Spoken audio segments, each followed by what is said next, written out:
மீண்டும் தியேட்டருக்கு ரசிகர்கள் வருவாங்க. கரெக்டான காலேஜ் டைம், ஸ்கூல் டைமு, பசங்க கட்டஸ்ட்டு வரதுக்கு வாய்ப்பு இருக்குது. ஆக்ஷன் அதிகம்தான், ரத்தம் அதிகம்தான். ஆனால் அதை விட கதை அம்சம் இருக்குது.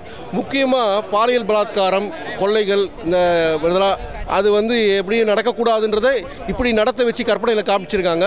அனைவருக்கும் பாராட்டுக்கள். விஜய் சேதுபதியோட 50th ஃபிலிம் இல்லைங்களா? ஸோ அதுக்கு ஏற்ற மாதிரி சாட்டிஸ்ஃபைடாக தான் இருந்தது. ரொம்பவே நல்லா இருந்தது. எந்த இடத்துலையுமே லேக்லாம் இல்லை. ஸோ 50th மூவிக்கு கரெக்டாக ஒர்த்தான மூவி தான். இல்லை ப்ரோ, இப்போ கமர்ஷியல் சினிமாவில் வந்து நார்மலாக நடிப்பாங்க இல்லைங்களா? ஸோ இப்போ விஜய் சேதுபதி வந்து சில படத்தில் வந்து பார்த்திங்கன்னா யூனிக்காக தெரிவார். இப்போ நார்மலாக மொத்தத்தில் ஒரு கமர்ஷியல் இப்போ பேட்டை அந்த மாதிரி. பட் இதில் வந்து அவர் யூனிக்னஸ் வந்து கரெக்டாக இருக்கும். ஒரு வித்தியாசமான நடிப்புங்களை வந்து எந்த ஒரு குறையும் சொல்ல முடியாது. நல்லாவே நடிச்சிருந்தேன்.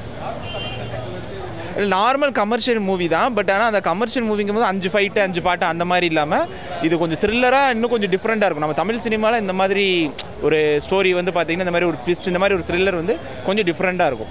எந்த வகையிலுமே ஆடியன்ஸ் வந்து சாட்டிஸ்ஃபை பண்ணாமல் இருக்காது. கண்டிப்பாக சாட்டிஸ்ஃபை பண்ணும். ப்ரோ படம் செம்மையாக இருக்குது ப்ரோ. விஜய் சேதுபதியோட கம்பேக் மூவியாக இருக்கும் இது.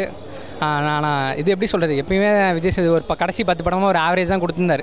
இந்த படத்தில் செம்மையாக ஒரு ரொம்ப நாள் கழித்து ஒரு நல்ல படம் எடுத்திருக்காரு.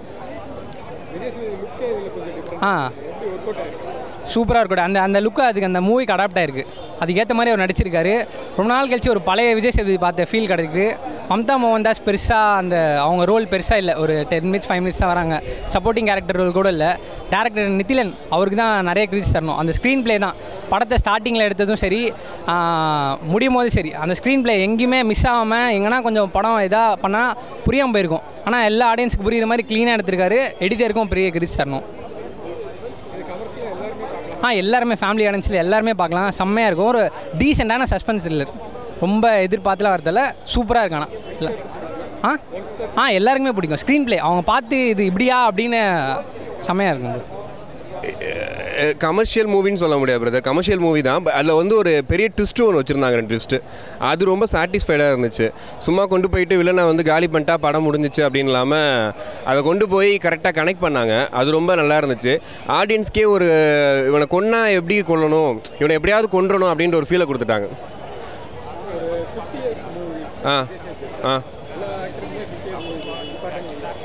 இவருக்கு கண்டிப்பாக இம்பார்ட்டன்ட் மூவின்றதை தாண்டி அவரோட கெரியரில் ஒரு கரெக்டான படத்தை சூஸ் பண்ண மாதிரி ஒரு ஃபீல். 50வது படம்னா இதை தான் அப்படின்ற மாதிரி ஒரு மாதம் எடுத்துருக்கலாம், இல்லை வேறு ஏதாவது ஒரு படம் பண்ணியிருக்கலாம். ஒரு நல்ல மெசேஜு, ஒரு நல்ல விஷயத்த கரெக்டாக சூஸ் பண்ணி, அதுவும் அந்த அப்பா பொண்ணுன்ற கான்செப்டில் வந்து விஜய் சேதுபதி அப்படியே இருக்கார். ஒரு பொண்ணை எப்படி பார்த்துக்கணுன்ற அந்த ஃபீலு அது நல்லா பண்ணி தான். டேரக்டரோட ப்ளஸ் என்னென்னா ரொம்ப நேரம் எடுத்துக்கல அந்த விஷயத்தை வந்து கனெக்ட் பண்ணிக்கிறதுக்கு. டக்குன்னு கொண்டு போயிட்டாப்புல. கரெக்டான ஒரு ட்விஸ்ட் ஒன்று வச்சாப்புல. அது கொஞ்சம் ப்ரிடிக்ட் பண்ணுற மாதிரி இருந்துச்சு. ஆனால் அந்த தேட்டரில் அந்த ஸ்க்ரீன் பிளேயோட பார்க்கும்போது இந்த நட்டி ஒரு இடத்துல ஒரு கேள்வி கேட்பார். அந்த இதெல்லாம் பார்த்தா தேட்டர் பயங்கரமாக என்ஜாய் பண்ணுறாங்க. ஸோ அதெல்லாம் வந்து டேரக்டரோட ப்ளஸ்ன்னு நினைக்கிறேன். ஏன்னா அந்த இடத்துல வச்சா தான் கைத்தட்டுவாங்கன்றதை கரெக்டாக வந்து பண்ணியிருந்தார். கண்டிப்பாக ஃபேமிலியோடு பார்க்கலாம் பிரதர். வைலன்ஸ் அதிகமாக இருக்கும். ஆனால் அப்படி தான் இருக்கணுன்ற மாதிரி இருக்கும் அந்த படத்தில். இவன் இப்படி பண்ணியிருக்கான், இவனை எப்படா சும்மா விடுறதுன்ற மாதிரி தான் நமக்கே ஃபீல் ஆகிடும். அந்த மாதிரி தான் பண்ணியிருக்காங்க. Thank you brother. ஆனால் படம் ரொம்ப நல்லா இருக்குண்ணே. விஜய் சேதுபதியோட கம்பேக் படமாக தான் இருக்குது. மற்றபடி ஒரு 20-25 மினிட்ஸ் நல்லாவே, லாஸ்ட் 25 மினிட்ஸ் வந்து ஒரு விறுவிறுப்பும், சிங்கம்புலியோட நெகட்டிவ் ரோல் வந்து நல்லாவே இருந்தது. ஆமாம், ஒர்த்தாக தான் இருக்குது.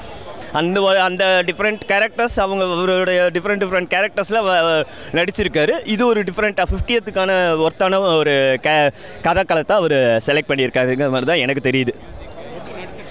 நடிச்சிருக்கிறது அவரோட கேரக்டர் வந்து அவர் இன்பில்ட் பார்ன் ஆஸ் ஆக்டர் அதுங்கிறது நம்ம டவுட்டே இல்லை.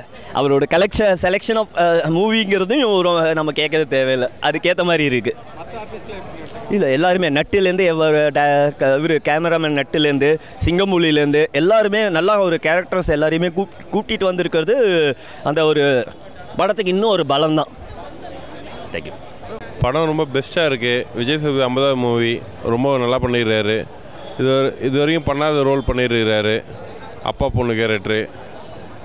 சிங்கம்புலி நல்லா பண்ணிக்கிறாரு, டிஃப்ரெண்ட் ரோல். நடராஜ் நல்லா பண்ணிக்கிறாரு. மற்றபடி மியூசிக் பேக்ரவுண்டு எல்லாம் நல்லாயிருக்கு. படம் பார்க்கலாம். Good movie. எனக்கு படம் பிடிச்சிருக்கு. ஃபேமிலியோடு பார்க்க வேண்டிய படம் தான் இது. எதுவும் பிரச்சனை இல்லை. நல்லா இருக்குது படம். குட்.